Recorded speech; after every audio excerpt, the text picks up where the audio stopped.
Olá pessoal, boa noite, tudo bem? Todos, chegando bastante gente aí, ótimo, boa noite pessoal, obrigado pela gentileza em participar aqui conosco, bastante galera aí da iluminação.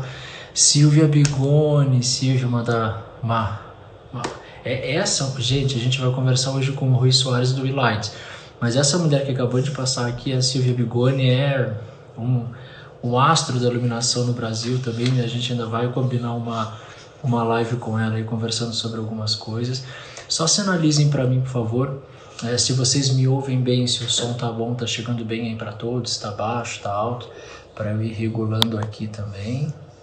Vamos ver se tá ok, se alguém puder mandar aí se tá ok, se não tá, se todo mundo tá ouvindo direitinho.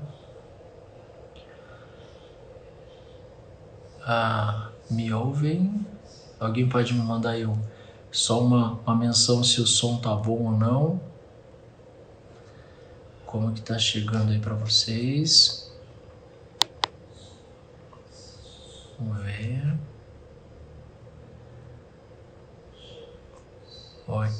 Ok, obrigado, Rebeca, obrigado.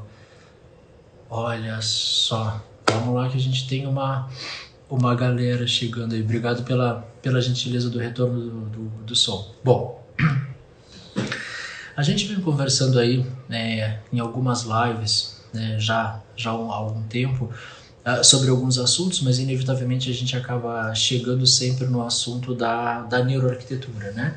Da neuroarquitetura, do neurodesign. Em algumas das lives a gente foi mencionando sobre neurolighting. E querendo ou não, o universo da iluminação sempre foi um universo que conquistou muito as pessoas, os profissionais da área da arquitetura, do design, enfim. E começou a chegar muita proposição de uma live falando do neurolighting, dessa transição da neurociência aplicada à arquitetura, mas aplicada à iluminação também. E aí, bom, vamos começar a trazer esse tópico. E aí eu convidei para fazer essa live hoje conosco o Rui Soares. O Rui, ele é do escritório Relight, daqui a pouquinho ele vai entrar, vai poder se apresentar muito melhor do que eu estou fazendo, mas de modo muito rápido. O Rui é um profissional que está aí Rui, eu vou entregar a idade, mas vamos lá. Está há 20 anos aí no campo da iluminação, uma vasta experiência. É um profissional já premiado, o escritório dele premiado, o escritório completando esse ano, então, 20 anos. E aí a gente está meio junto aí, Rui, porque eu também esse ano completo 20 anos na arquitetura. Enfim, e o Rui vai trazer um pouco dessa experiência, mas o convite ao Rui é porque o Rui, junto com outros profissionais, junto com o Alexandre Góes, que também é da área da iluminação, também estuda a questão da luz relacionada à saúde, a Carolina Ogura, que eu já falei várias vezes aqui dela, o Maurício da Lastra, que nós quatro estamos envolvidos numa proposição de um projeto, de um movimento científico na composição da luz dentro das questões perceptivas, de outras questões que envolvem toda a parte biológica, neural, enfim, que vai trazer essa ciência, que vai trazer essa, perdão, me expressei mal, não trazer ciência, mas trazer à luz da ciência a composição do Neurolighting. E hoje com o Rui a gente vai esclarecer muito bem o que é Light Design, o que é projeto luminotécnico, o que é Neurolighting, né? São duas coisas completamente diferentes. O abarcado que a gente tem para é um abarcado técnico, estilístico, visual, e para o outro nós temos toda uma composição que tem a ver com as questões de técnicas da neuroarquitetura aplicada à iluminação para trazer um resultado. Então, somente lá no final desse funil as duas coisas se encontram. E aí o Rui gentilmente aceitou o convite. Mais uma vez reforço que esse estudo que eu acabei de mencionar, o Rui participa comigo, assim também como o Alexandre Góes, a Carolina Ogura e o Maurício da Lastra, a gente está envolvido nisso.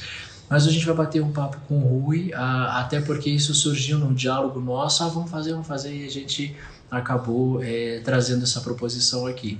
Então eu vou chamar o Rui para conversar conosco, e aí vocês vão perceber aí as nítidas distinções entre um bom projeto luminotécnico e um projeto onde a gente começa a trabalhar com a questão do Neurolighting. Vamos achar o Rui aqui, já achei. Olha só, o Dr. Rogério Gaspar aqui conosco, a Catarina Macedo também. Catarina, amanhã a gente tem uma live com a Catarina. Rogério, a gente já fez live também. Tem uma galera forte aqui, a minha responsabilidade é do Rui. Aumentam bastante. Doutor Rui Soares, tudo bem, queridão? Olá, Lori, tudo bem? Nossa, peraí que eu tenho que diminuir o volume, ficou muito alto aqui agora. Ficou alto para você? Pronto, pronto, já diminui. Ok. Perfeito, então. Rui, então, inicialmente, muitíssimo obrigado pelo convite em a gente fazer esse bate-bola aqui hoje sobre luz e saúde dentro desse universo do Neurolighting. Acho que você já estava acompanhando aí, fiz uma apresentação não digna de você, ela foi muito rápida, foi muito em passant, muito superficial. Eu comentei dos seus, e aí entreguei, né, Rui, comentei dos seus 20 anos de iluminação aí no mercado de iluminação, falei um pouco do Willite, do seu escritório, queria que você mesmo trouxesse essa bagagem para o pessoal conversar um pouquinho.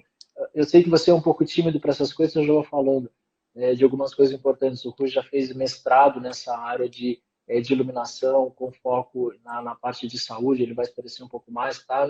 Em franca movimentação do doutorado dele, enfim.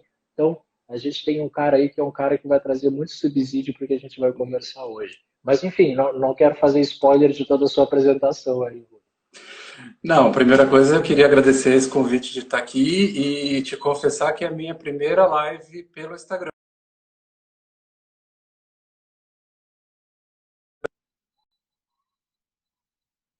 E só eu tenho que acrescentar 10 anos na sua conta, porque eu entrei no mundo da iluminação há 30 anos atrás, né? E o meu escritório, sim, faz 20 anos agora, mas eu Ah, já trabalho na área há 30 anos. Então, infelizmente, a questão da idade é pior do que a gente pensava. que bárbaro, que bárbaro.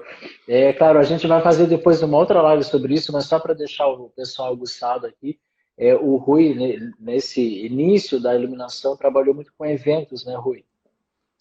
Sim, eu Era entrei iluminação mais cênica, né?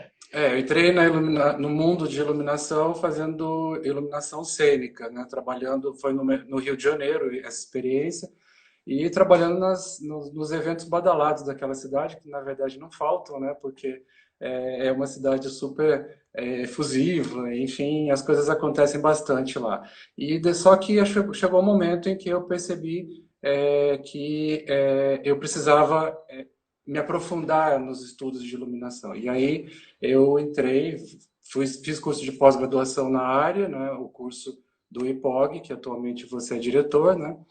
E Coordeno, só depois, coordeno, só coordeno. desculpa, coordenador. E depois e justamente o IPOG acendeu mais ainda essa chama, porque ao longo do curso de pós-graduação eu vi algumas áreas de muito interesse que eu tinha de estudar, que é justamente essa coisa, essa questão biológica, essa interface da luz com a saúde das pessoas, uma vez que nós planejamos a iluminação dos ambientes internos.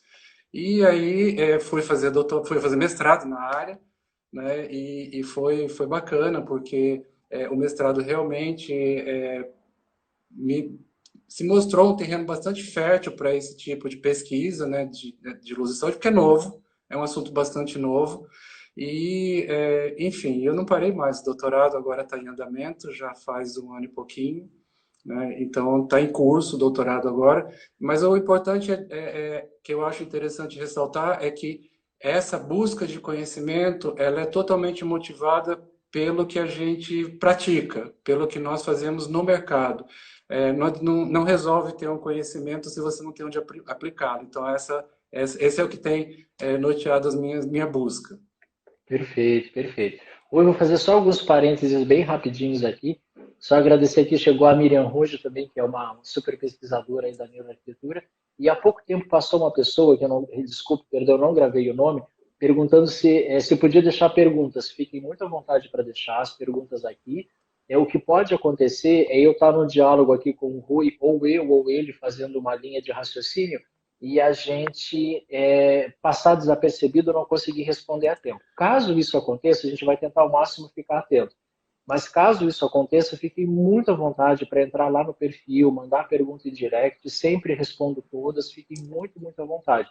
É porque realmente às vezes a gente está numa linha de raciocínio e não consegue acompanhar a pergunta que está passando aqui, tá? Só Então, para. deixa eu aproveitar esse embalo para algumas pessoas que eu estou vendo aqui. Fernando Zicão, um amigo do Rio de Janeiro, sensacional, da Universidade Federal do Rio de Janeiro, na área de fisioterapia.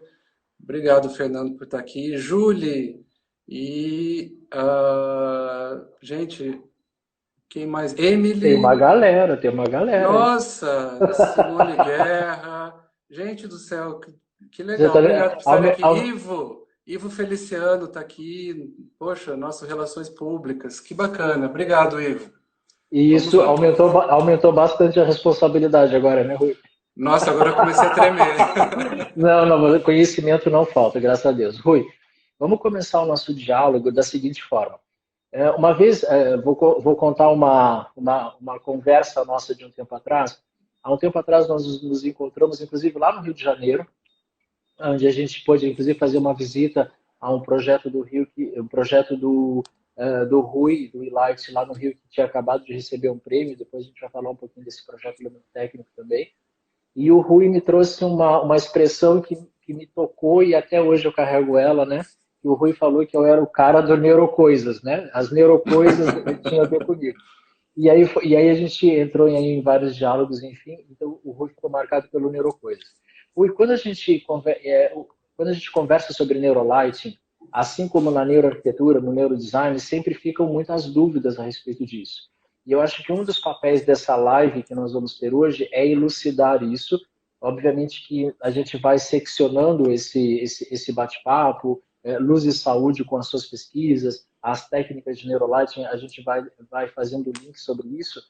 E eu acho que um ponto primordial para a gente começar o nosso diálogo, e aí fique muito à vontade para complementar isso, é algo que toda vez, agora não tem acontecido mais os encontros presenciais, mas toda vez que eu tinha uma palestra, participava de um evento, fosse sobre neuroarquitetura, fosse sobre neurolighting, eu sempre comecei a minha fala dizendo o seguinte: existe o bom projeto luminotécnico e existe neurolighting.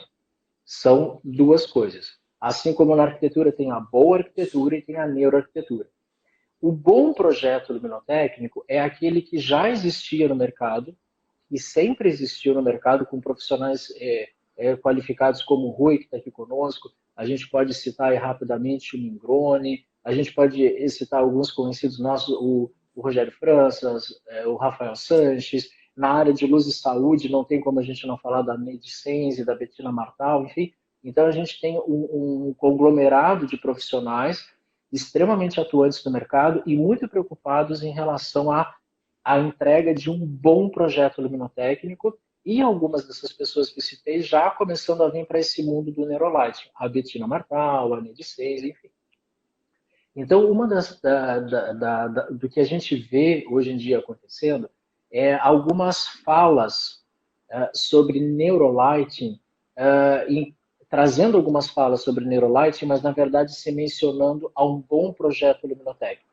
Então, acho que um dos grandes desatar de nós que nós vamos ter como missão nessa live de hoje, para quem está aqui conosco, é a gente poder evidenciar que o bom projeto luminotécnico vai ser aquele que vai entender plenamente o seu cliente, vai entender as suas necessidades, vai trabalhar em prol dessas demandas, em cima de um levantamento de expectativas, e isso está relacionado a um excelente briefing, etc. Isso tem a ver com um bom projeto luminotécnico.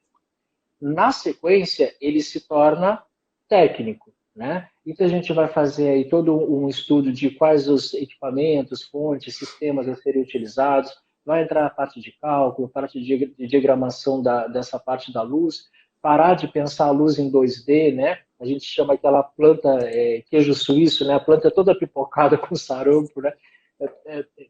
Isso esquece, isso não existe mais há muito tempo no mundo da iluminação. A luz é volumétrica, ela está no espaço, enfim. Essas preocupações todas, elas estão envoltas no que a gente chama de um bom projeto luminotécnico. Sempre foi. Quando a gente traz as questões da neurolighting, é porque, aliado a um bom projeto luminotécnico, todas essas condicionantes que a gente acabou de citar, a gente vai poder usar mecanismos que se trabalham em projetos na neuroarquitetura, no neurodesign, vindo para a iluminação. Então, a gente vai pegar aquelas técnicas, quando a gente começa a observar as questões de affordance, as questões de campo de topofilia, análise topoceptiva, quando a gente começa a pegar toda essa relação neural que se trabalha em projeto e a gente encaixa isso no mundo da iluminação, a gente começa a ter o chamado neurolighting. Então, um bom projeto luminotécnico, ele vai continuar acontecendo. Peraí que agora eu não sei se eu travei ou você travou, mas você voltou para mim Desculpa, e eu voltei para você. alguém ligou para mim. Alguém ligou para mim. Ah, perfeito, perfeito, É, perfeito. ligação perdida. Então, Vamos lá. como? Não, acho Perfeito. que eu vou te Opa, Rui, Pronto. Desculpa, Lori Maria, de pronto, primeira perfeito. viagem. Alguém ligou para mim agora e esqueci de desativar o telefone. Mas Sem entendi. problema nenhum, bem tranquilo. Então, o que eu estava mencionando é justamente isso, é que a gente tem um complexo de um bom projeto luminotécnico e depois a gente tem a questão do Neurolight. Vamos focar um pouquinho no bom projeto luminotécnico. Vamos deixar o neuro afastadinho um pouquinho. Recentemente, Rui, o seu escritório recebeu uma premiação, um dos principais prêmios de iluminação no Brasil. Me corrija se eu estiver equivocado, foi próximo ao final do ano passado, correto? Foi no final do ano passado o prêmio Abilux de projetos de iluminação. Nós demos entrada a um projeto na área residencial e na categoria residencial, e esse projeto levou o primeiro lugar do prêmio Abilux. Perfeito. Esse é o projeto que eu tive não apenas a Sim, oportunidade de visitá-lo, mas a honra de visitá-lo acompanhado pelo autor, o Rui. Né? Claro que tem toda a equipe do Rui envolvida também, mas o autor estava lá e dando assim, ó, aqui a gente fez isso. Então foi assim, é aquele momento de você, né, pedir autógrafo para o cara ali. Eu queria, nesse lance, ainda dentro do bom projeto luminotécnico, claro que a gente sabe que tem condicionantes aí, que a gente tem preservação de identidade, enfim, mas o que você poderia trazer um pouquinho desse histórico da, da, da interpretação? Vejam bem, ainda não estamos falando de neuro, olha a importância de uma boa interpretação do projeto. O que você poderia contar, preservando, obviamente, que a identidade do proprietário, enfim, mas o que você poderia contar para nós a respeito da trajetória que fez o seu projeto luminotécnico chegar a um prêmio como esse? Quando nós falamos de um projeto, qualquer seja, né, o primeiro lugar é um bom conceito. Né? Então, eu percebo que esse primeiro prêmio que nós alcançamos, ele se deveu muito, ou talvez totalmente, a um conceito muito bem planejado. Então, nós entendemos, ainda pensando no projeto tradicional de iluminação, nós entendemos as necessidades do cliente, entendemos o desejo do cliente, o perfil do cliente. É um apartamento para ninguém morar, é um apartamento de descanso de uma família, e no Rio de Janeiro, que é um lugar de praia, na praia de Ipanema, que é incrível, que tem um cenário, Frente para o mar. né? É um cenário assim, assustadoramente lindo. E a partir daí, isso nos alimentou para pensar nesse conceito, né? Então, o conceito, ele teve algumas questões que foram consideradas, mas são questões que nós consideramos em todos os projetos. Primeiro, o perfil do cliente. Depois, essa questão de ser um local temporário, é um local prioritariamente para descanso, não é um local de trabalho. Ao mesmo tempo, tem algumas tarefas visuais, né, como leitura, né, como assistir a um filme, por exemplo, e coisas desse tipo. Um jantar, né, a tarefa visual da mesa de jantar e assim por diante. De receber pessoas, o próprio dono da casa cozinhando para os seus convidados, porque a cozinha é integrada à área social da casa. E do ponto de vista da arquitetura, nós vimos o seguinte: o arquiteto preferiu deixar as vigas aparentes. Então, o concreto aparente, embora houvesse uma profusão enorme de materiais incríveis no cenário que compõe aquele espaço, mas a arquitetura teve esse partido, né, de explorar a forma, né, da construção. E também foi uma informação, mais um input para a gente planejar essa iluminação, revelar essa arquitetura para poder contribuir com o próprio conceito da iluminação, da arquitetura. E em relação ao design de interiores também eram móveis assinados, um layout muito bem planejado para essas funções todas, enfim. E o conceito culminou com o direcionamento do olhar. Quando você entra no apartamento, a luz já primeiro te recebe, e a gente vai falar disso um pouquinho daqui a pouquinho, mas ela te direciona o olhar também. Quando você entra, nós identificamos que a estrela daquele apartamento, o ponto alto daquele apartamento é a vista. Então, a luz, ela revela a arquitetura, ela dá ritmo a esse olhar, do momento em que você entra até o momento em que você se projeta para o lado de fora, para o exterior. E aí está bem em frente à Ilha da Baleia, lá no Rio, enfim. Então, tem essas funções. A luz não é só para iluminar. E isso foi considerado pelo júri, e eu também considero, um bom projeto de iluminação. Só que teve algumas questões que a gente considerou a mais, que eu acho que você vai querer falar disso logo em seguida.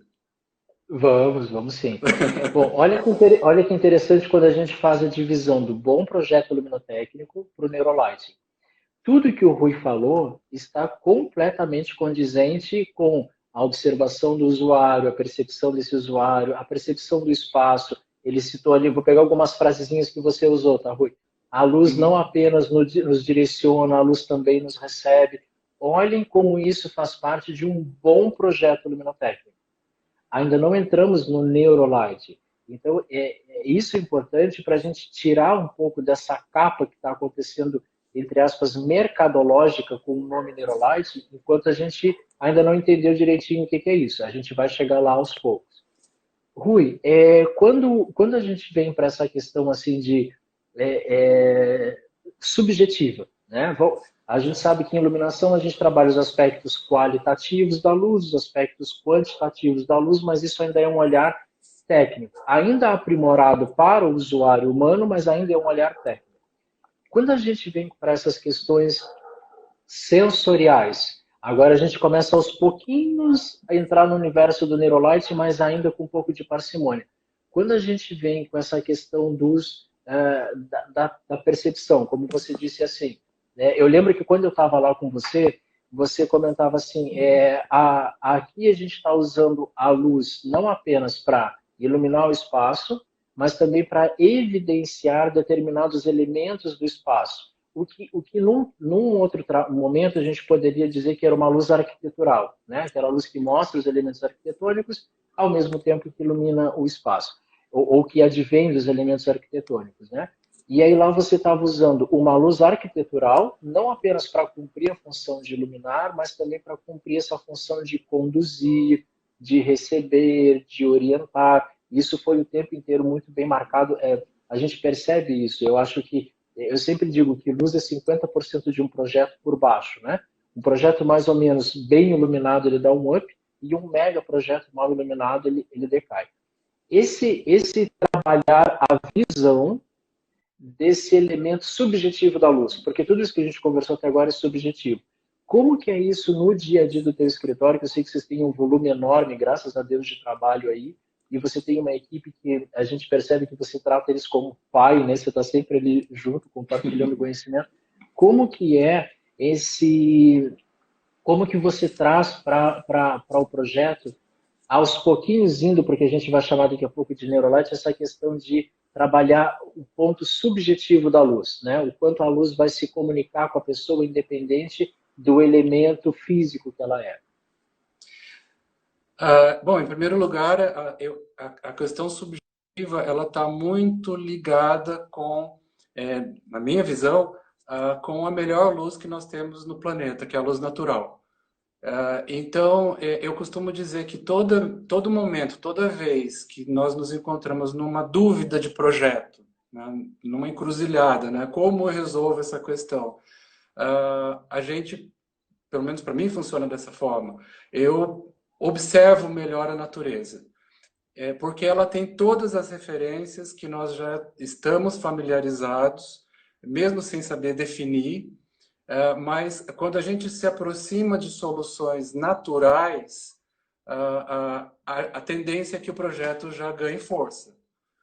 Por exemplo, a gente sabe, né, quando coloca uma luz de baixo para cima, todo mundo fala, né, quando se pergunta para as pessoas como é que eu fiquei parecendo com essa luz vinda de baixo, a primeira coisa que as pessoas dizem, fantasmagórico. Por que fantasmagórico? Porque não é natural. Porque inverteu as sombras. Isso não existe na natureza. Na natureza, a luz vem do alto, né? Por que a planta não tem essa mesma questão? Por que a planta iluminada de baixo para cima fica bonito? Primeiro porque a planta não tem essa forma que nos caracteriza. Ela tem uma forma mais aleatória, né? E segundo, porque a projeção das sombras de uma folha, mesmo que seja de baixo para cima, também é natural. Imagina aquela situação onde a luz do sol reflete na água e da água volta para as árvores. Isso existe na natureza. Então, nós reconhecemos isso como uma iluminação que nos é familiar. Então, essa questão da natureza é um ponto bastante importante. Da mesma forma que a gente observa a natureza, a gente antes observava a natureza e até implementava algumas questões no projeto de iluminação, por questões de que isso dá este estímulo. Por exemplo, a luz com a temperatura de cor baixa, quente, amarelada, relaxa. A luz com temperatura de cor alta estimula. Agora, nos estudos atuais, a gente agora está começando a entender o porquê disso. O que acontece no cérebro que nos traz esse estímulo, né? Que nos traz essa resposta. Então, aí a gente começa a sair um pouco da intuição e daquela receita pronta para realmente pensar na luz e o impacto que ela tem nos usuários. Perfeito. Aí a gente começou a entrar no mundo do Neurolight, né? Ou seja, tivemos Pois toda é. uma condicionante técnica de um projeto, de um bom projeto, e agora a gente começa com estudos mais aprofundados que a gente vai para isso. Ou eu vou ficar provocando você em algumas coisas para a gente poder ir construindo essa ideia saudável do Neurolight, tá? Eu só quero dizer para as pessoas que isso tudo é improviso, tá, gente? A gente não ensaiou, não A tem gente não script. ensaiou nada, não tem escrito. A única coisa que a gente sabia era um nome do outro. Então, assim, Rui, vamos começar a entrar nesse universo aos pouquinhos do Neurolighting e eu vou buscar um pouco isso de questões que eu já trabalho e vou tentar amarrar essas questões que eu já trabalho com as pesquisas que você está fazendo e depois unificar naquela pesquisa que nós estamos fazendo em Uhum. conjunto. Tá? Então, vamos aos poucos assim. A gente sabe que recentemente a Comissão Internacional de Éclairage, só para ficar mais, né, a CIE, ela trouxe Français. né, francês, ela trouxe na segunda versão dela do International Lighting Vocabulary, né, o vocabulário internacional de iluminação, um termo que foi Integrative Lighting, ou seja, traduzindo, né, na risca, uma luz integrativa. Essa luz integrativa, aqui no Brasil está usando um pouco de luz integrativa, luz integrada, enfim, de qualquer forma é o conceito que veio da CIE e que é o que todo mundo respeita mundialmente, né? Esse conceito ele faz uma amarra em várias questões biológicas, junto com, querendo ou não parte da nossa biologia, a questão neural. Esse elemento é um elemento que você mergulhou nele na sua pesquisa. Fala um pouquinho para a gente dessa questão da integrative lighting, né, dessa luz integrativa, integrada, enfim, dentro dessa composição biológica, que foi o que você mergulhou, para a gente poder aos pouquinhos trazer isso para o Neurolighting. O curioso é que uma das maiores angústias do pesquisador é quando ele fica na dúvida se aquilo que ele imagina, se a hipótese ou a linha de pesquisa dele já existe. A Então, gente que o diga, né? especialmente quando a gente faz doutorado, que tem que ser um trabalho inédito, né? Então, é aquela questão, eu não quero reinventar a roda, ela já foi inventada. né? Então, o que nós estamos fazendo é justamente procurar trazer as novas informações das nossas pesquisas para aquilo que já existe. Da mesma forma que quando a gente fala, quando a gente entra já nessa questão biológica, todo mundo fala de iluminação circadiana. A iluminação circadiana, Agora, calma o aí, que calma que aí. é isso? Dá um tempo, porque assim, ó, a gente vai agora romper com uma coisa. Vai ser traumático o papo agora. Vai com calma aí sobre o circadiano. Então, mas essa a questão da iluminação circadiana. ah, mas de onde vem isso? De onde surgiu isso, né? Nossa pergunta. E aí vem os neurocientistas, veio uma turma de pesquisadores e começam a dizer: ah, não, é o impacto da luz na nossa biologia. Primeira pergunta: como é que eu faço para aferir isso? Né? Então, não tem uma unidade de medida para isso. Aí começaram os pesquisadores: não, vamos desenvolver uma métrica, uma nova métrica. Então veio o pessoal lá da Universidade de Rensselaer, nos Estados Unidos, criou um sistema chamado Circadian Stimulus. Eu vou falar um pouquinho já disso rápido. E aí veio o pessoal lá da Inglaterra e falou: não, mas espera aí, Circadian Stimulus é uma nova unidade, vamos pensar numa outra coisa que seja baseada no Sistema Internacional de Unidades que já existe, porque o CS era uma coisa nova. E aí, o que os ingleses estavam trazendo é um modo diferente de quantificar essa luz que impacta na nossa biologia, só que a partir das unidades que já existiam. Então, a luz que incide no nosso olho, a gente pode colocar lá o equipamento de aferição tradicional, que é o luxímetro, e a gente vai saber a iluminância em lux que chega no nosso olho, que é a mesma métrica que a gente já usa para poder atender as nossas normas técnicas, para poder verificar quanto de luz chega nas superfícies. O que eles fizeram foi, eles desenvolveram uma métrica que decompõe essa luz para saber qual é a contribuição que ela tem em vários aspectos da nossa biologia. E a gente vai falar disso em seguida.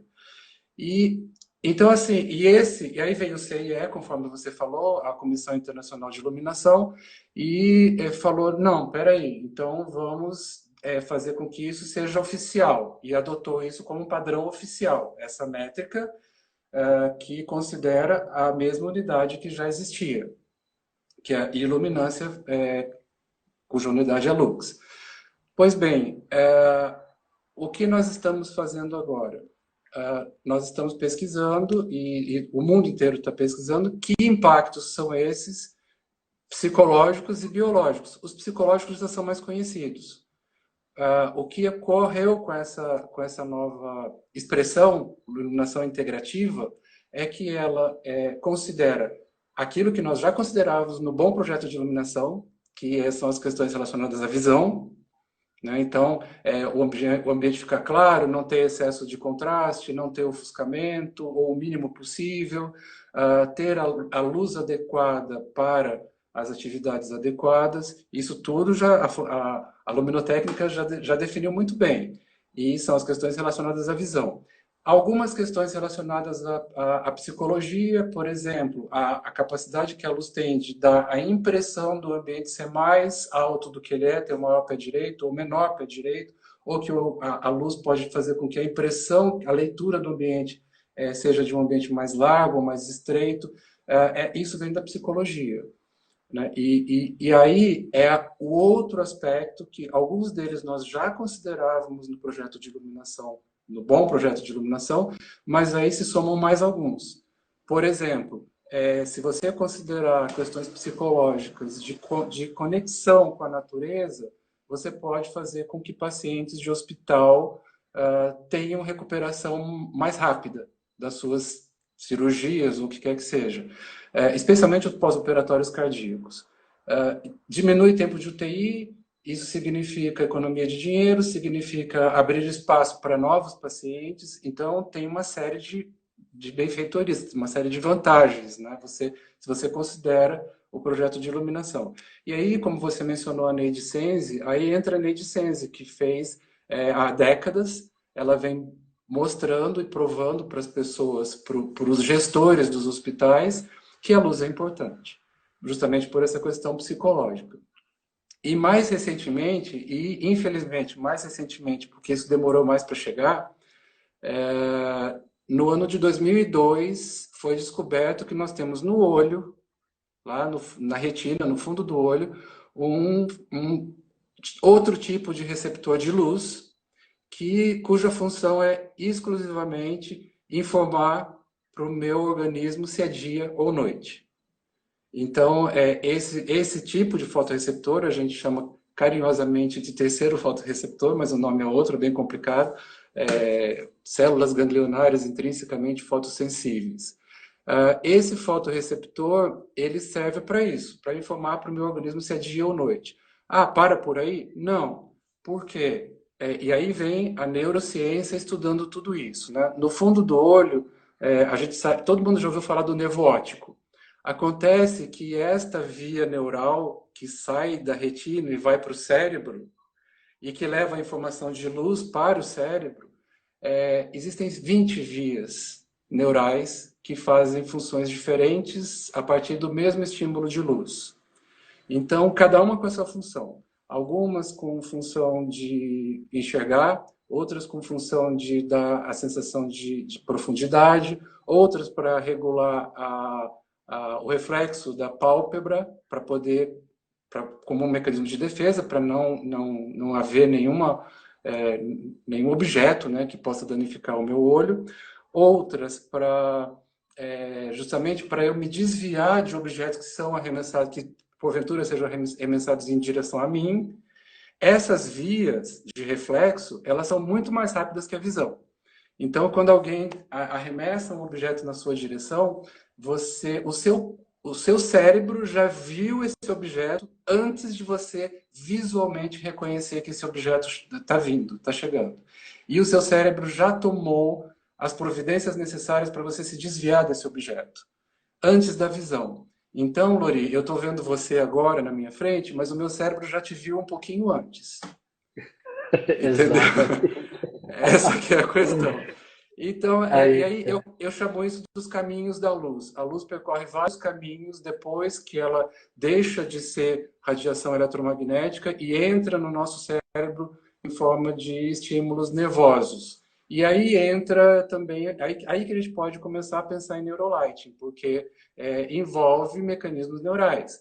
Quando eu digo que o branco quente, ele me dá uma sensação de aconchego, de uma luz calma, de uma luz que me acolhe, a gente sempre soube disso.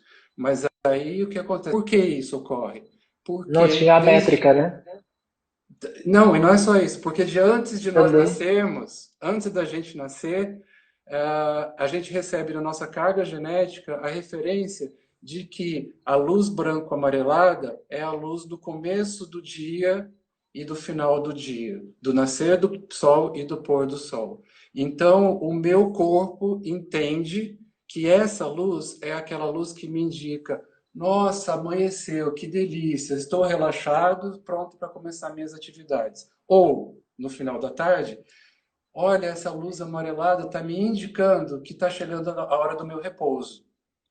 Né? Então, exatamente por isso. E por que a luz fria é considerada estimulante, especialmente nos ambientes de trabalho?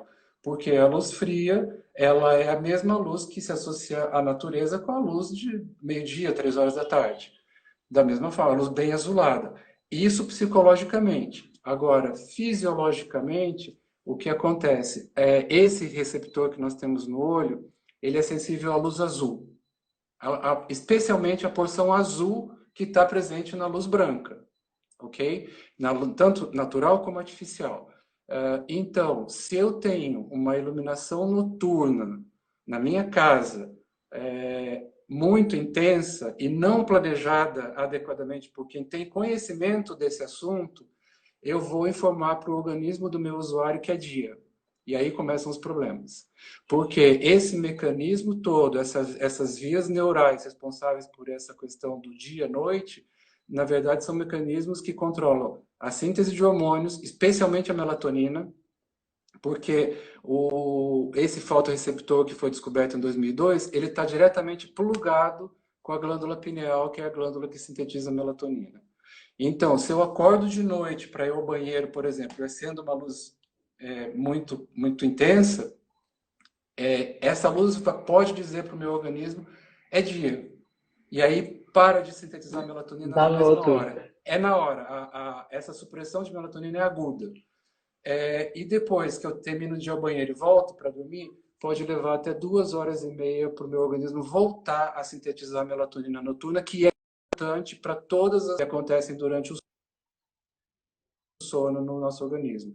Então a gente vê que entra uma questão biológica aí que é muito forte, porque esse desequilíbrio que acontece no nosso organismo por falta desta regulação, a gente chama isso de cronorruptura, que é uma ruptura dos nossos cronômetros, né, dos nossos marcadores biológicos, ela pode gerar uma série de doenças. E aí, sem querer ser alarmista, eventualmente já sendo, câncer está relacionado com isso, obesidade está relacionada com isso, cardiopatias está relacionado com isso, que mais? Depressão, extremamente relacionado com isso, distúrbios de sono, vários distúrbios do sono. Então, a gente vê que o assunto é bem sério. E aí E vasto, acontece né? e vasto. Então, assim, quando a gente pensa quando a gente começa eu tenho feito essa pergunta para os meus colegas projetistas de iluminação. Que light designer você é? Você faz os seus projetos pensando na visão, você faz seus projetos pensando na visão e na psicologia, nas sensações, ou você faz o teu projeto pensando na visão, nas sensações e na biologia? Que aí é o novo modo de projetar, que é o que foi estipulado, né, pelo CIE como iluminação integrativa, que considera totalmente essas questões neurais. Exato. E aí, Desculpa, Rui, perdão, Lori, mas eu só vou pegar, olha, iluminação de eu vi temperatura também de passando cor. três perguntinhas Olha, passaram aqui. Vamos lá, vamos lá. vou fazer rápido. Iluminação é misturar temperatura de cor. Se parecer com algo na natureza, ok, não tem problema nenhum. Por exemplo, se eu tenho um ambiente com luz de uma determinada temperatura, vamos supor, branco quente, mas aí eu tenho alguma coisa parecendo um zenital, e de lá de dentro dessa abertura no teto vem uma luz fria, por exemplo, onde eu não enxergo a fonte de luz e parece que é luz natural, parece que tem realmente uma abertura para o meio externo e parece que tem uma luz natural entrando ali com uma temperatura de cor diferente, isso não me causa espanto, não me causa desconforto, porque na natureza acontece isso. Se você realmente tem uma abertura para o meio externo, às 3 horas da tarde vai entrar uma luz bem azulada no ambiente. E aí parece natural. Então, ok. Agora, se você mistura a temperatura de cor e não tem essa referência da natureza, eu recomendo que não faça. Fotofobia. Fotofobia é o seguinte: cada pessoa tem as suas particularidades. Eu tenho as minhas. Eu não gosto de muita luz. Né? Eu evito locais com excesso de luz, porque é a minha questão.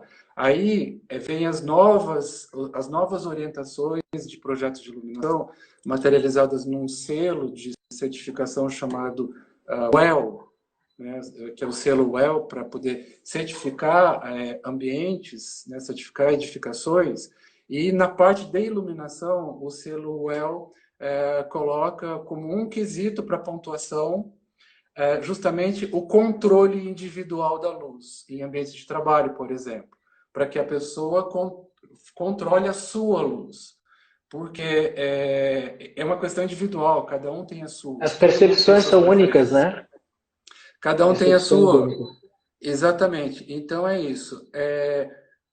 Pessoas que vivem próximas aos polos, elas têm Isso. uma tendência maior de depressão, justamente porque elas têm menos luz natural, elas têm uma diferença de claro para escuro, de noite e dia, mais reduzida, é menor. Então, os níveis de luz do dia e da noite são mais próximos e a duração do dia acaba sendo menor do que a duração da noite. e essas pessoas elas acabam tendo questões hormonais que conduzem à depressão. Aí a gente Que está são as falando de nossas dopamina, cronorrupturas, né? As nossas exatamente, cronorrupturas estão aí. isso.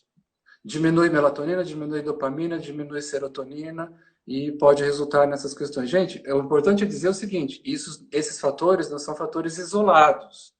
São fatores, É um imagina, por conjunto. exemplo, um avião não cai por uma razão só, é uma soma de fatores, ok?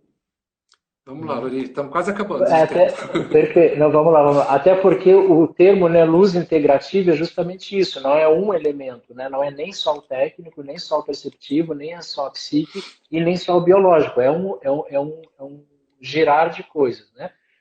Uma coisa que eu Uhum. queria chamar bastante atenção aqui, Rui, até mesmo porque está aqui conosco a Catarina Macedo, a gente pode verificar que quando a gente fala de arquitetura, design, lighting, a gente está falando de uma coisa multidisciplinar. Inclusive, hoje mais eu estava conversando com o Josivan Benegatti, e ele falava que quando a gente fala do neuro, já não é mais multidisciplinar, é transdisciplinar, porque ele extrapola, é muito conhecimento que tem que vir ao mesmo tempo para a gente conseguir utilizar. E aí, por que eu citei da Catarina? Porque amanhã a gente vai conversar sobre design biofílico e muito do que a gente está falando de neurolighting está completamente ligado à biofilia, que essas questões naturais de estarem dentro do espaço, mesmo que seja na composição lumínica de temperatura de cor, porque quando a gente fala de design biofílico, pensa que é a planta colocada num canto, né? E a gente sabe que tem milhões de outras relações, e o neurolighting vem junto com isso. E aí, só porque alguém perguntou assim mais cedo, e a aplicação prática disso em projeto? Primeiro, a gente tem que entender que não existe pá, é assim, é um conjunto de conhecimentos que vão se acoplando. Mas para não ficar uma pergunta com uma resposta tão superficial, tudo isso que o Rui acabou de comentar agora, quando a gente traduz para as técnicas projetuais da neuroarquitetura, e a gente vai pegando, por exemplo, essa questão de parecer natural, né, da luz parecer natural.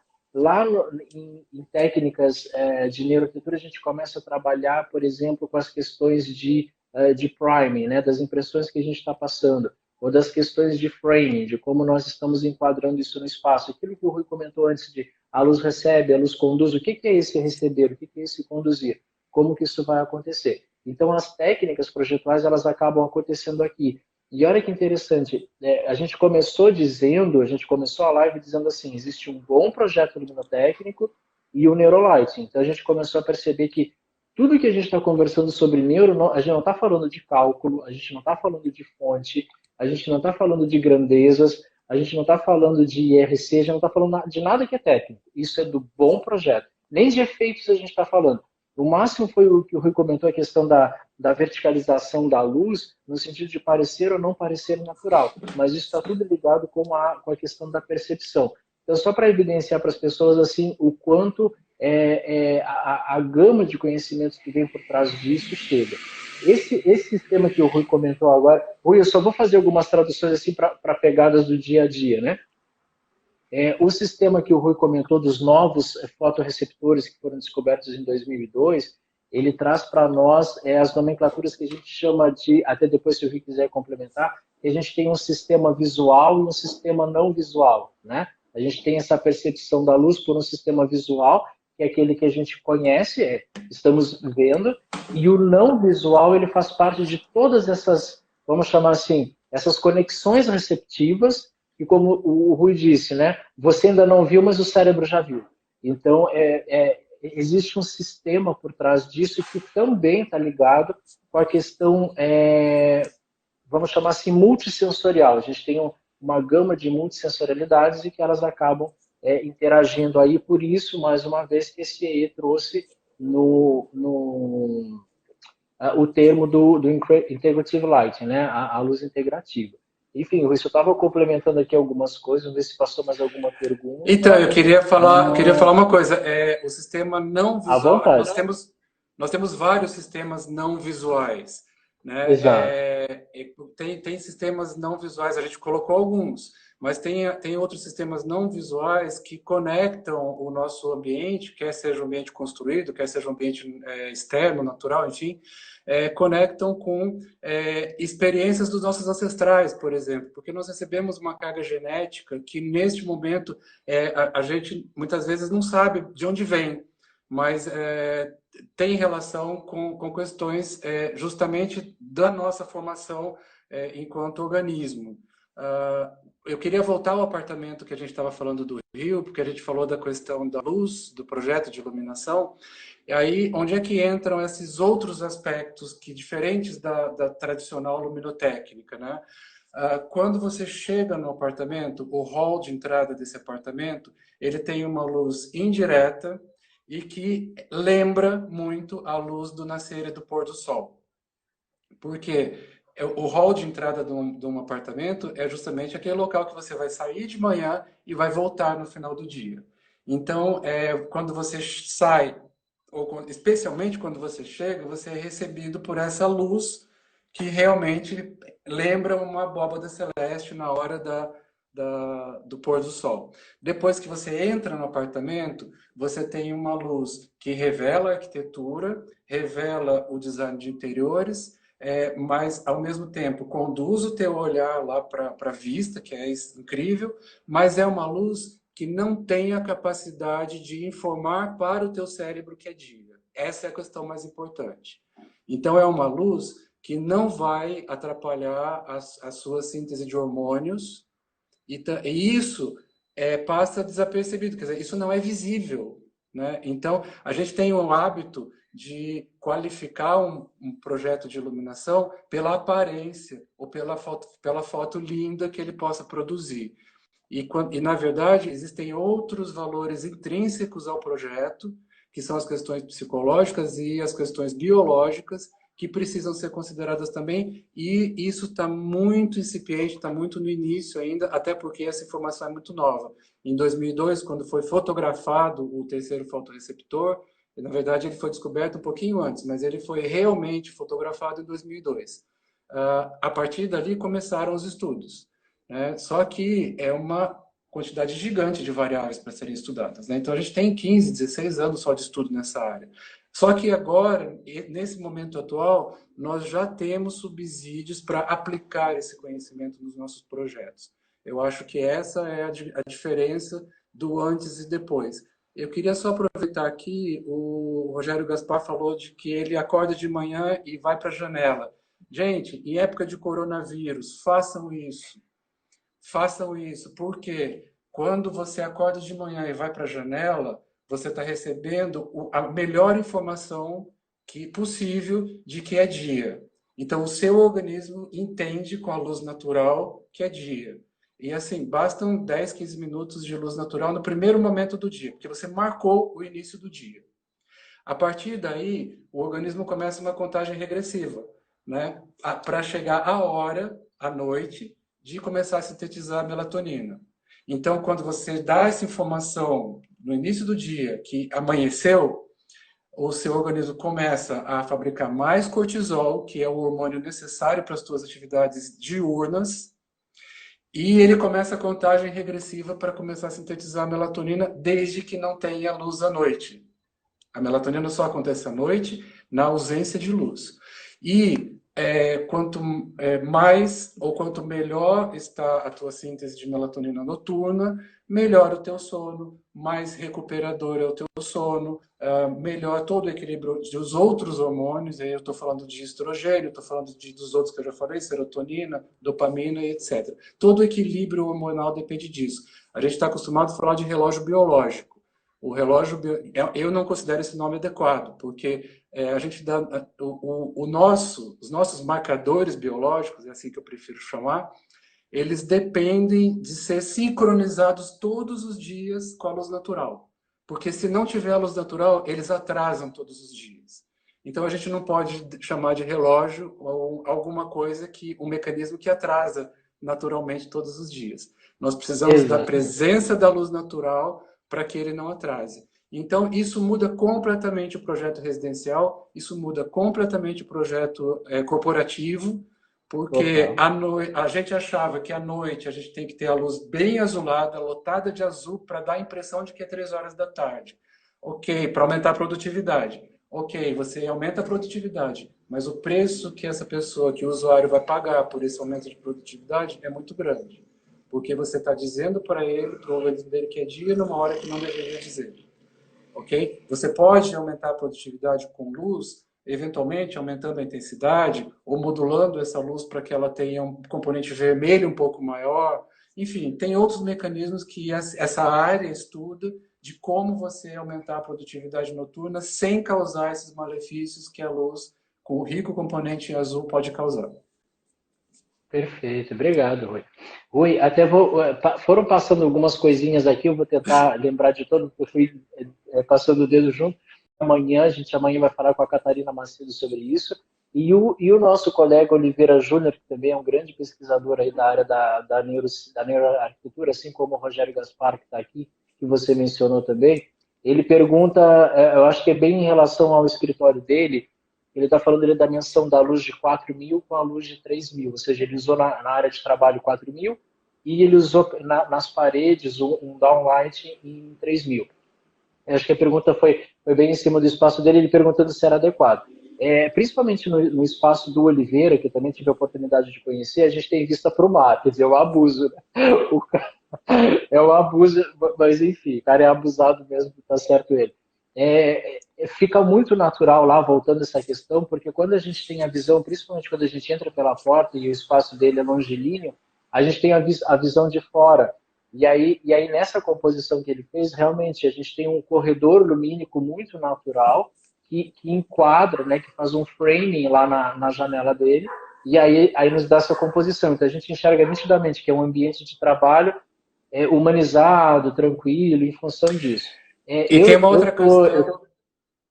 Desculpa, Lorena. Não, é que eu acho que eu vi o projeto do Oliveira, ele tem madeira nas paredes, se eu não me engano. Isso mesmo. Então muda completamente a linguagem, porque ele está usando a temperatura de cor mais baixa justamente para destacar uma propriedade de natural cor daquele material. Então, gente, essa regra não falha. Parece natural, ok. Não fica estranho. Alguém me pergunta da imagem do apartamento? Entre no site da Abilux, né, Associação Brasileira da Indústria de Iluminação. Lá tem todos os premiados, prêmio Abilux. Ou então no Instagram da Waylight, que está aqui, que vocês têm lá apartamento Rio de Janeiro, ou me perguntem, mandem uma mensagem que eu mando para vocês. A importância da melatonina para as crianças. Melatonina é importante para todo mundo. Tá? Só para dizer para vocês a seguinte coisa, eu sei que a gente está no finalzinho, né, Lori? Posso falar ou você quer falar? Pode. Quando o cronômetro começar a rodar, eu paro para te agradecer. Melatonina existe em todos os seres vivos. Inclusive a ameba, que é um ser de uma célula, ele produz melatonina, ok? As plantas produzem melatonina, todos os seres vivos produzem melatonina, com funções diferentes, ok? Aí entra uma questão interessante também, que envolve a casa da gente, envolve alguns hospitais e assim por diante. O feto, dentro da barriga da mãe, ele não produz melatonina, ok? Mas ele sabe o que está acontecendo do lado de fora, porque ele usa a melatonina da mãe, que vem pela placenta. Então, à noite tem melatonina, de dia não tem melatonina. Então, a melatonina ela já conecta o feto com o mundo. Já é uma conexão que acontece ali. O recém-nascido, ele não sintetiza melatonina até uns 4 meses de idade, mais ou menos. Ok? Mas ele também tem o seu mecanismo de sincronização ao meio externo, que é a melatonina da mãe, que vem pelo leite. Então, olha só que interessante, né? O que acontece? As mães muitas vezes tiram o leite para guardar, armazenar, para dar no outro horário, só que esse novo conhecimento traz para a gente a questão de que o leite precisa ser dado no mesmo horário que foi tirado. Então, eu não sei se ele aguenta 24 horas, eu não fui me especializar nisso, mas tem essa questão, a melatonina da criança vem pela mãe. Ô Rui, eu vou precisar interromper você, que a gente tem 30 segundos e eu não queria finalizar sem poder agradecer você. Muitíssimo obrigado a você pelo convite. Tá todo mundo colocando aqui mais lives com o Rui, a gente vai organizar com certeza para outros temas. Muitíssimo obrigado, acima de tudo, por ter auxiliado a esclarecer o que é um bom projeto luminotécnico, o que é Neurolight, duas coisas separadas. Acho que ficou bem claro para todo mundo. Agradecer a participação de todos aqui E mais uma vez, obrigado pelo carinho, Rui. Obrigado mesmo. Vamos repetir com certeza. Obrigado, pessoal. Desculpa que eu falo muito, né? Perfeito, perfeito. Uma boa noite a todos.